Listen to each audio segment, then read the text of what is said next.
Namaste. This is Pradeep from Vinyasa Yoga Ashram, and in this video today we shall talk about one of the back bending postures known as Ustrasana. It is translated as camel pose.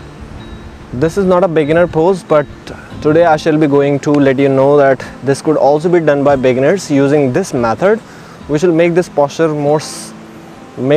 safer for anybody. And this posture should not be actually done to make your lower back feel any sort of pain. Rather, it should be done to strengthen it and also to stretch your front of the body.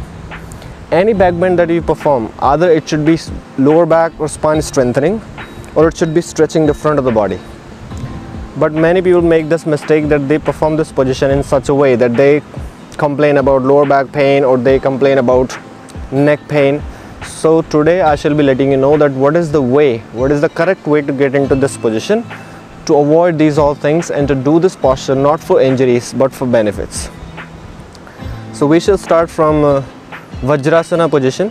Vajrasana is when you keep your knees together, feet together, and you sit upon your heels. Generally, the way people have been approaching this position is they come into kneeling down position, keep their knees hip width apart, and from there, some people, in order to make this fancy or to elongate the spine, they raise their hand up and then they fall back. Even this approach doesn't make me feel comfortable in this position. But let's see how it is done like that. So we go like this and we turn our hands downward, support our heels, and then try to lift up. In this approach, since the movement I am performing, it's being done more with the help of gravity, and gravitational force is directly causing pressure to my lower back. So instead of having this complaint, let me make a pattern for you which will help you get into this position, more for stretching your thighs and your abdomen.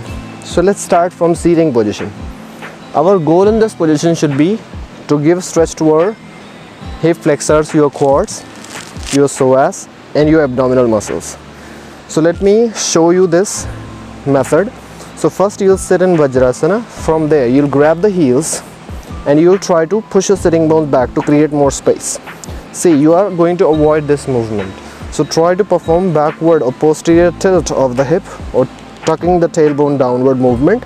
Then trying to push it constantly towards the knees and try to lift by pressing your feet against the floor. So it's like pressing against the floor, which will make my thighs help me lift up. So I'm going to squeeze my sitting bones and lift through my thighs, lift my thighs, lift my thighs, lift my thighs, lift my thighs, and then open up the chest, lifting up and chin falling up. Hold this position for 5 to 10 breaths and try to breathe calm. Don't forcefully breathe, especially don't breathe too deep. Try to breathe shallow here. If you're comfortable, you can breathe deeper if you want. But deep exhalation could put gentle pressure to the lower back if you completely exhale. This approach actually makes this posture become much more active and strengthening because you are using your muscles to lift up instead of making the gravity pull you down.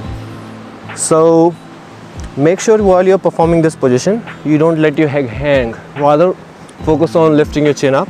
Further, you can try to avoid making your chest collapse back. Rather, make your chest pull forward and up.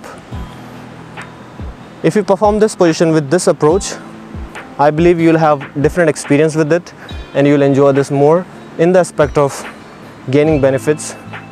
Thank you.